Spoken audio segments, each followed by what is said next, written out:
देखो question number दे रखा है आपके सामने 11वां, और ये कह रहा है निम्नलिखित को आप कैसे परिवर्तित करेंगे। तो टोटल इसके अंदर 10 क्वेश्चंस हैं छोटे छोटे, हम एक एक करके सबको सॉर्ट आउट कर लेते हैं। नीचे मैं आपको टाइम स्टैम्प दे देता हूँ, जिससे जो बच्चे हैं जिनको केवल और पर्टिकुलर क्वेश्चन के लिए यहाँ आए हैं तो वो देख लेना।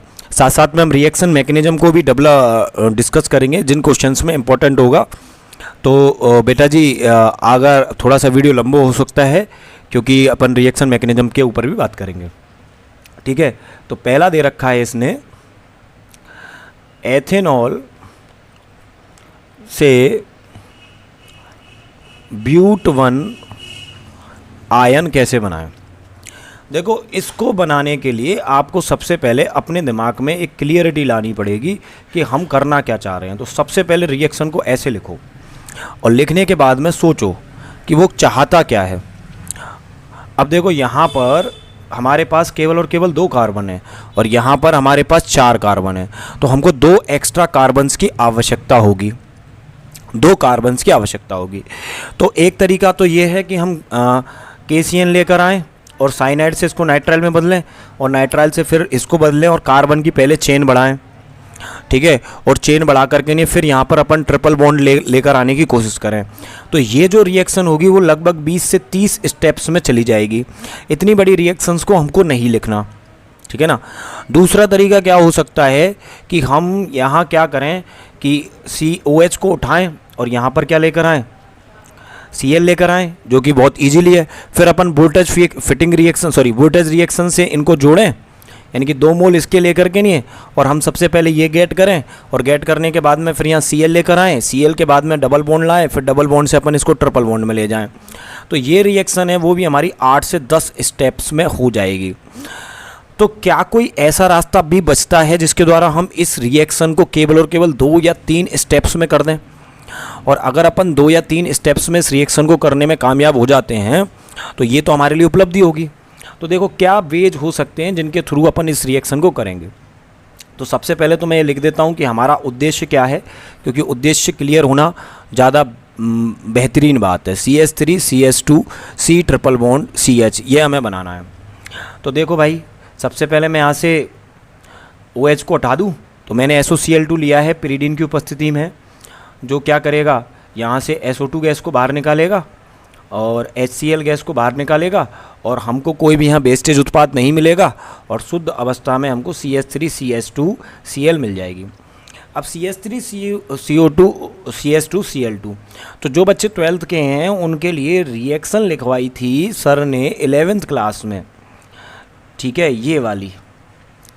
अब इसमें देखो कि ये क्षार की तरह व्यवहार कर रहा है और ये नाभिक स्नेही के रूप में इस कार्बन पर अटैक करेगा, क्योंकि यहाँ विद्युत ऋणताओं का अंतर है और इस पर आंशिक धनावेश की आने के कारण इसको इलेक्ट्रॉन्स की आवश्यकता है, जिससे क्या होगा Cl लीविंग ग्रुप की तरह बाहर निकलेगा और ये हमारा जुड़ करके क्या बना लेगा C ट्रिपल बॉन्ड CH और यहाँ से हमारा NaCl बाहर।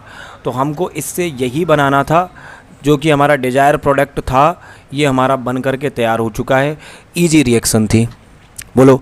लेकिन अगर हम रिएक्शन को इन तरीक़ों से करें, जो पहला तरीका मैंने आपसे यहाँ डिस्कस किया, दूसरा तरीका मैंने आपसे यहाँ डिस्कस किया, तो बेटा एक में 20 से 30 स्टेप लग रहे हैं, दूसरे में 8 से 10 स्टेप लग रहे हैं। तो आपको देखना है कि कम स्टेप्स में किस रिएक्शन को कैसे किया जा सकता है और उन तरीक़ों को याद रखना है, ठीक है। जैसे इस वाली रिएक्शन में हमें कार्बन का नंबर बढ़ाते हुए यहाँ ट्रिपल बॉन्ड लेकर आना है। देखो दूसरा दे रखा है इसमें, दूसरा दे रखा है एथीन से ब्रोमो एथेन बनाओ। अब एथीन क्या होता है हमारा CH2 डबल बॉन्ड CH2 और इससे क्या बनाना है CH3 CH2 Br। अरे ये तो बहुत ईजी रिएक्शन है, इसमें तो कुछ करना ही नहीं है, इसमें तो हमें HBr ले लेना है। परऑक्साइड लो मत लो, क्योंकि यहाँ मार्कोनिकॉफ के नियम की कोई ज़रूरत ही नहीं है, क्योंकि केवल एथीन है, ठीक है।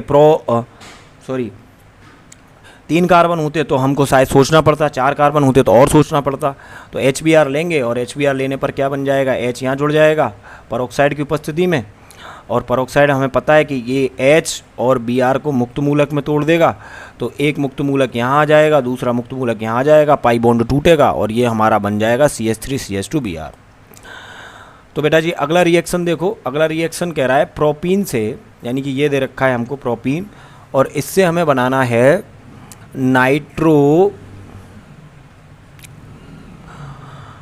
नाइट्रोप्रोपीन।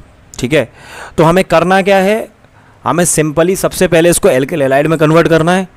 अब यहाँ देखो, एल्किल हैलाइड में कन्वर्ट करने के लिए क्या करें, हम वापस से HBr लिया है, तो यहाँ पर HBr लाने के बाद में क्या होगा, ये बन जाएगा आपका CH3 CH2Br। अब यहाँ पर हम पेरोक्साइड यूज़ करेंगे और एंटी मार्कोनिकॉफ का रूल यूज़ करेंगे, क्योंकि हमको NOT चाहिए इसकी फर्स्ट पोजीशन पर, तो Br को भी हमको फर्स्ट पोजीशन पर लाना होगा। अब क्या करें, हमारे पास एक बहुत अच्छा रिएजेंट है जिसका नाम है AgNO2 या HNO2 भी ले सकते हैं, लेकिन AgNO2 ज़्यादा अच्छा रिएजेंट रहेगा, क्योंकि Br के साथ में ये अवक्षेप दे देगा, जिस अवक्षेप को हम आसानी से अलग कर सकते हैं।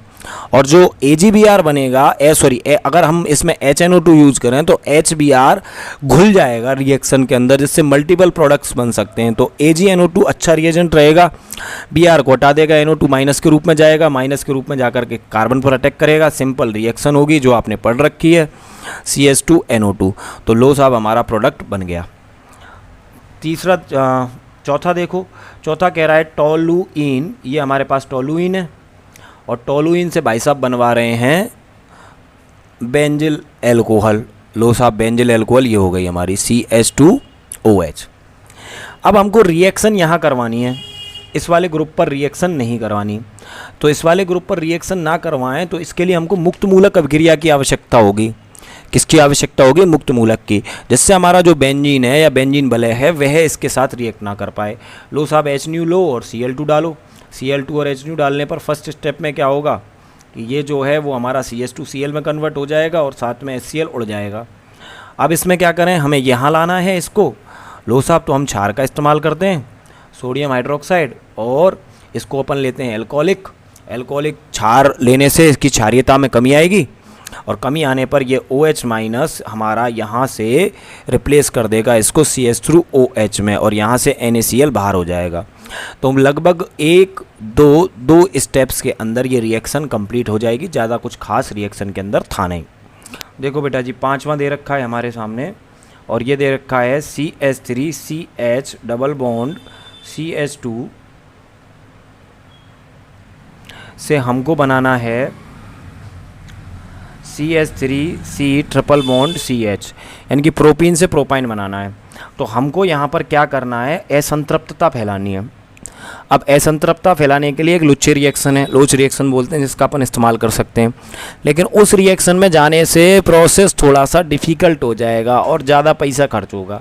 तो सबसे पहले आप इसका ब्रोमिनेशन करवाओ कार्बन टेट्राक्लोराइड की उपस्थिति में। उससे क्या होगा, आपका प्रोडक्ट बनेगा CH3Br CH2Br, और इसको डालो आप NaNH2 में लिक्विड अमोनिया की प्रेजेंस में, और लिक्विड अमोनिया की प्रेजेंस में डालोगे तो यहाँ ट्रिपल बॉन्ड सीधा आ जाएगा और आपका प्रोपीन बन जाएगा।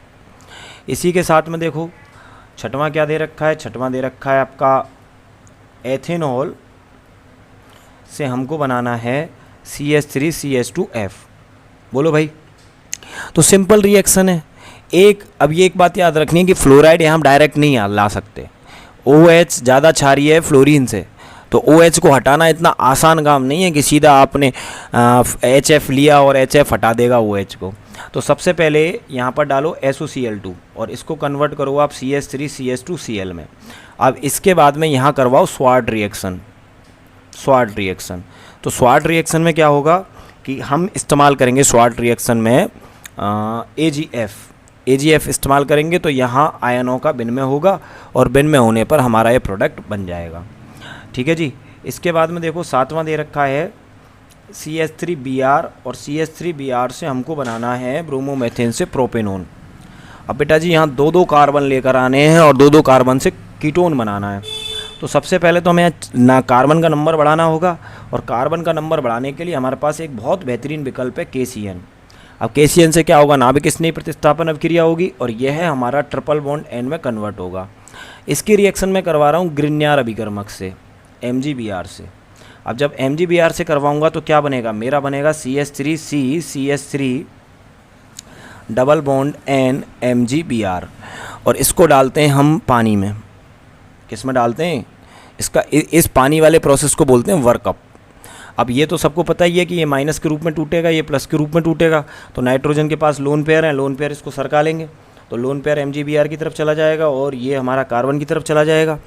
अब यहाँ HBr है तो ये H+ और OH-, तो डबल बॉन्ड है, डबल बॉन्ड H को दे देगा और NOH को दे देगा, और हमारा जो फाइनल प्रोडक्ट होगा ये बन जाएगा यहाँ डबल बॉन्ड O के साथ में, ठीक है ना, डबल बॉन्ड O के साथ में, और ये हमारी कीटोन का निर्माण हो जाएगा। देखो भैया आठवां देखो, आठवां क्या, आठवां कह रहा है हमारा ब्यूट 1 इन से, ब्यूट 1 इन से हमको बनाना है ब्यूट 2 इन।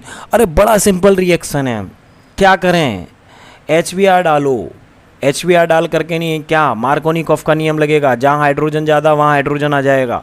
लो साहब CHBr CH3 आ गया बेटा जी।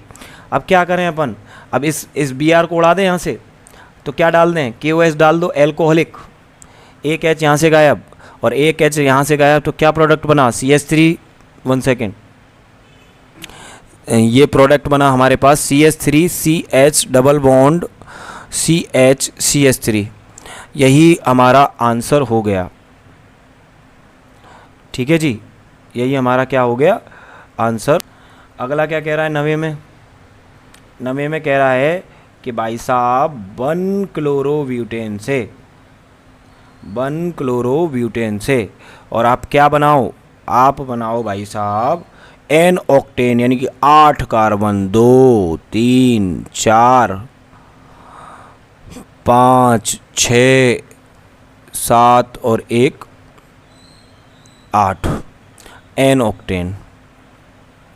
कुछ भी नहीं कर रहा है इसमें, इसको 2 मोल ले लो और यहाँ पर सिंपल स्वाट अभिक्रिया करवा दो। स्वाट अभिक्रिया के क्या ले लेंगे, सोडियम ले लेंगे और शुष्क ईथर ले लेंगे। तो हमको पता है कि यहाँ से 2 NaCl बाहर निकल जाएंगे और ये आपस में जुड़ जाएंगे, बात ख़त्म हुई। बोलो जी, इसके बाद में देखो 10वां क्या है, 10वां कह रहा है कि बेंजीन से हमें बनानी है डाइफेनिल। क्या बनानी है, डाइफेनिल।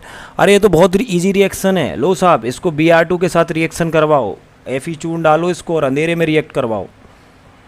अंधेरे में रिएक्ट करवाएंगे तो हमारा क्या बनेगा, ब्रोमीन बनेगा। इसको 2 मोल लो और 2 मोल लेने के बाद में 2 सोडियम के साथ रिएक्शन करवाओ और फिटिंग अभिक्रिया यहाँ पर करवाओ, ठीक है ना, शुष्क ईथर में। तो लो साहब बन गया हमारा डाइफेनिल, यहाँ से सोडियम ब्रोमाइड बाहर हो जाएगा और डाइफेनिल बन गया, 2 NaBr बाहर, ठीक है, यही हमारी रिएक्शन थी। ठीक है, तो बेटा चैनल को लाइक शेयर सब्सक्राइब करो। इस क्वेश्चन में ग्लिच आया है, आगे क्वेश्चन करेंगे कि ग्लिच ना आए।